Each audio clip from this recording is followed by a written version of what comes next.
News from the President's diary. Now, President Maithripala Sirisena has begun the second day of a three-day state visit to Australia.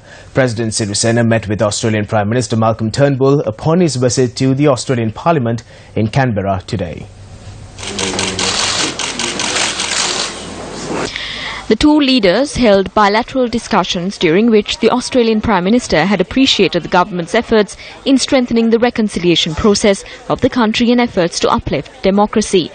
Prime Minister Turnbull expressed optimism in the decentralisation of power as well as the further strengthening of democracy through constitutional amendments. President Sirisena extended an invitation to Prime Minister Turnbull for an official visit to Sri Lanka. Following discussions, 3 bilateral agreements were inked between the two countries. Australian Foreign Minister Julie Bishop and Deputy Foreign Minister Dr. Harsha De Silva signed a joint declaration, a memorandum of understanding and a letter of intent to increase cooperation between the two countries.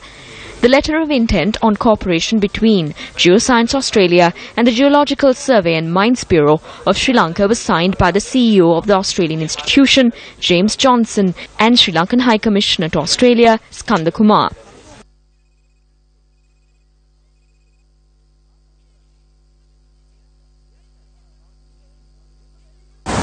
This evening, President Maithripala Sirisena is meeting with a few Australian ministers and thereafter will be flying to Sydney to meet with the Sri Lankan community there.